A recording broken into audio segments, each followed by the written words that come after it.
जिले के मुफस्सिल थाना क्षेत्र के लखनपुर गांव निवासी राज ऋतिक ने वरीय अधिकारियों से आवेदन देकर मदद की गुहार लगाई है।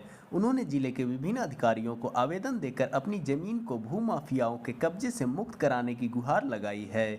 इस संबंध में राज ऋतिक ने बताया कि मेरी माता रेखा कुमारी के नाम से लखनपुर गाँव में 40 डिसमिल जमीन है, जिसका खाता संख्या 318, प्लॉट संख्या 1171 है, लेकिन गांव के ही आशीष पासवान, राजेंद्र प्रसाद, देवेंद्र कुमार, वीरेंद्र कुमार, सचिन कुमार सहित अन्य कई भूमाफिया उसे अवैध तरीके से कब्जा करने पर लगे हुए हैं। इतना ही नहीं, जबरन वे लोग हमारी ज़मीन पर पिलर गाड़ दिए हैं। जब हमने मना किया तो हमारे साथ दुर्व्यवहार किया गया।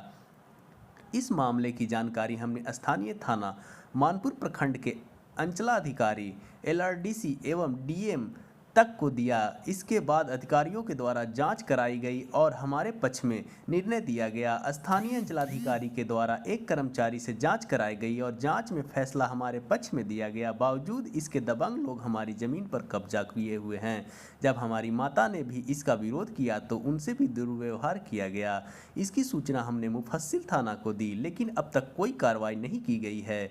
जिसके बाद डीएसपी से लेकर एसएसपी तक को हमने लिखित सूचना दी, लेकिन सिवाय आश्वासन के कुछ नहीं हुआ। उन्होंने कहा कि हम जिले के एसएसपी से मांग करते हैं कि पूरे मामले की निष्पक्ष जांच कर हमें न्याय दिलाया जाए। अगर हम दोषी हैं तो हमारे ऊपर भी कार्रवाई की जाए। उन्होंने कहा कि सब कुछ सही रहते अगर पुलिस प्रशासन हमारी मदद नहीं करेगा तो हम लोग किसके पास जाएंगे।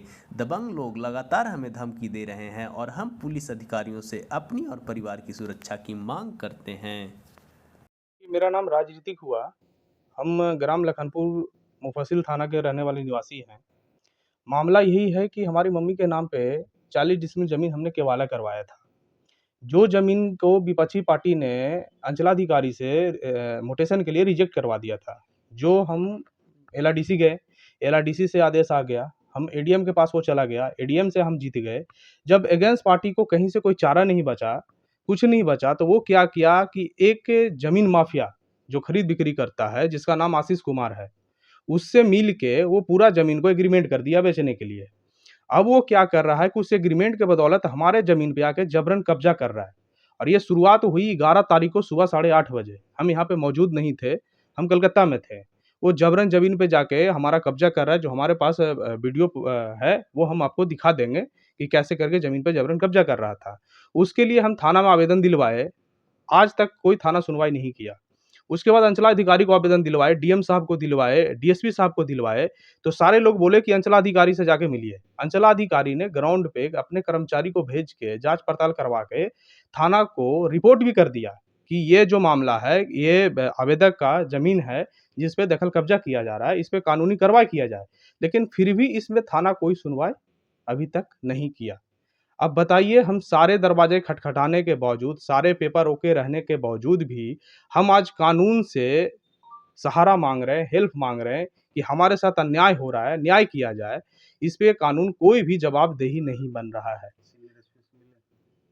तो सीनियर एसपी से जब मिलने गए तो वो तो नहीं थे, लेकिन हम डीएसपी साहब से मिले। डीएसपी साहब बोले कि अंचलाधिकारी से मिलो। फिर हम एसएसपी साहब से हम मिलने गए, तो एसएसपी साहब के हम आवास पे गए, वहाँ पे एप्लीकेशन देके हम चले आए, जिसका मेरे पास साक्ष्य है। तो फिर फ़ोन पे बात हुई उनसे एक बार, तो बोले ठीक है थाना जाओ। मामला को थाने जाने के बाद देखिए अभी तक भी कोई रिस्पॉन्स नहीं आया है। आगे क्या होता है नहीं पता, लेकिन हम यही कहना चाहेंगे कि आज पुलिस प्रशासन वायलेंस को बढ़ाने के लिए है कि वायलेंस को रोकने के लिए है। आज सामने से कोई बंदा रिवॉल्वर लेके हमारे ज़मीन पे खड़ा है, तो वो यही चाह रहा है ना कि हम भी रिवॉल्वर लेके मारें। आज यही होगा कि कहीं वहाँ पे कोई मर जाएगा, या हम मर जाएँगे, या सामने वाले को मार देंगे। वायलेंस बढ़ेगा तो यही पुलिस प्रशासन प्रेस कॉन्फ्रेंस करके कहेगा कि वायलेंस बढ़ रहा है, गुंडागर्दी बढ़ रहा है। क्या चाहते हैं अधिकारियों से, क्या अधिकारियों से यही चाहते हैं कि हमें न्याय चाहिए। जो भी लीगल अनलीगल है उसको जांच किया जाए, और जांच करने के बावजूद हमें न्याय चाहिए।